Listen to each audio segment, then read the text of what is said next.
मायावती ने काटा टिकट तो नाराज नेता ने थाम लिया अखिलेश यादव का हाथ। डिंपल यादव के नामांकन में पहुंचा खफा बसपा नेता।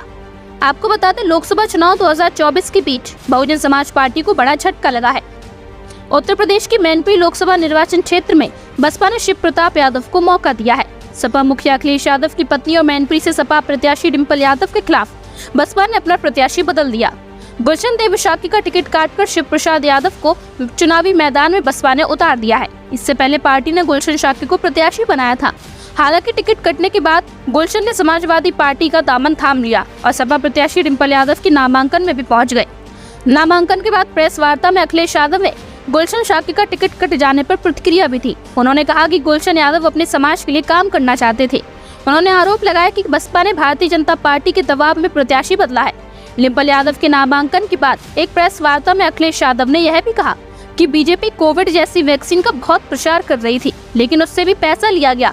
सपा प्रमुख ने कहा कि खबरें और आंकड़े बता रहे हैं, उसके अनुसार बेरोजगारी चरम पर है। यूपी के पूर्व सीएम अखिलेश यादव ने कहा कि जो विश्व गुरु बनना चाहते थे, उनके शासन में 1 लाख किसानों ने आत्महत्या की है। ये वही हैं जो किसानों के लिए काले कानून ला रहे थे। किसानों के लिए किसी भी फसल के दाम 2 गुने नहीं हुए। चौधरी चरण सिंह ने जिसके लिए संघर्ष किया था, क्या एमएसपी का कानून अधिकार दिए गए? वहीं बीजेपी पर निशाना साधते और क्या कुछ कहते नजर आए समाजवादी पार्टी के अध्यक्ष अखिलेश यादव। आइए हम आपको इस खबर के जरिए सुनवाते हैं। मैनपुरी का चुनाव, मैनपुरी का चुनाव इस बार रिकॉर्ड मतों से समाजवादी पार्टी जीतने जा रही है। पहले भी चुनाव जब बाई इलेक्शन हुआ तो यहाँ की जनता ने एक एक वोट नेताजी को याद कर करके समाजवादी पार्टी के पक्ष में डाला और उसका परिणाम हुआ कि मैनपुरी की बहुत बड़ी जीत हुई है। दूसरे दल जो सामने हैं उनके पास दिखाने और बताने को कोई काम नहीं है।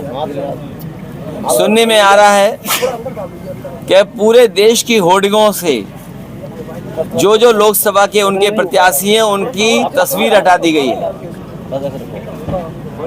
जितने भी लोकसभा के प्रत्याशी हैं उनकी बड़ी बड़ी होर्डिंग पर तस्वीर गायब है।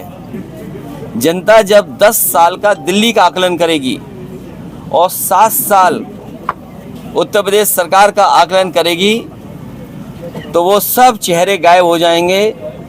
उत्तर प्रदेश से भारतीय जनता पार्टी का और देश की राजनीति से भारतीय जनता पार्टी का सफाया होने जा रहा है। महंगाई चरम सीमा पर इन्होंने पहुंचा दी।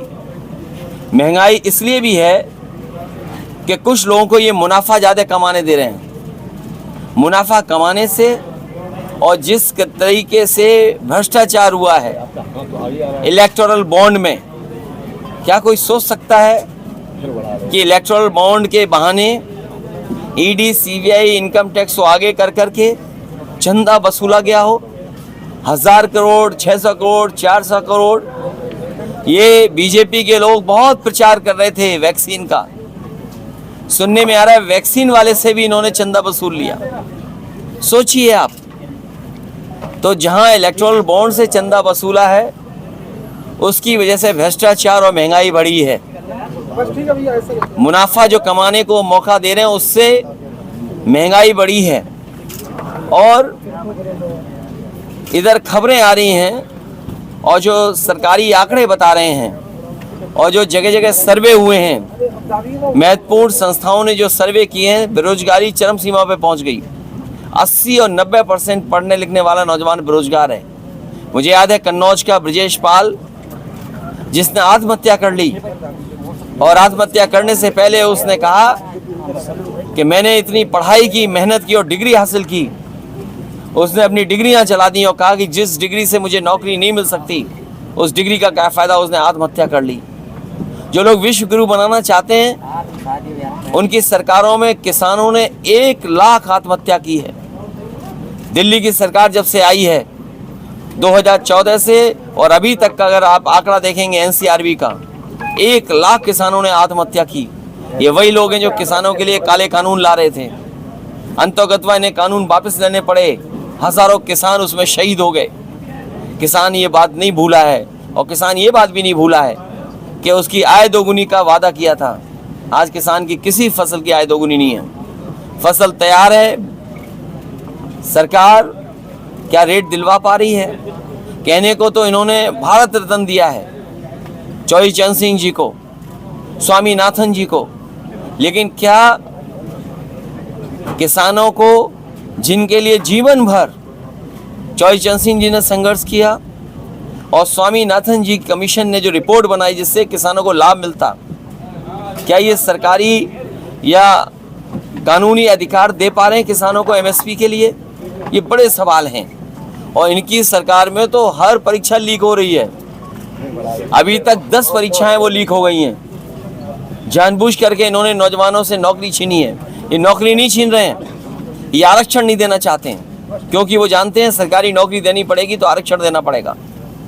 ये आरक्षण नहीं देना चाहते, इसलिए नौकरी के जानबूझ करके पेपर लीक करा रहे हैं। और अग्निवीर जैसी व्यवस्था को कभी समाजवादी लोग स्वीकार नहीं कर सकते हैं। Bureau report, the Navbharat political.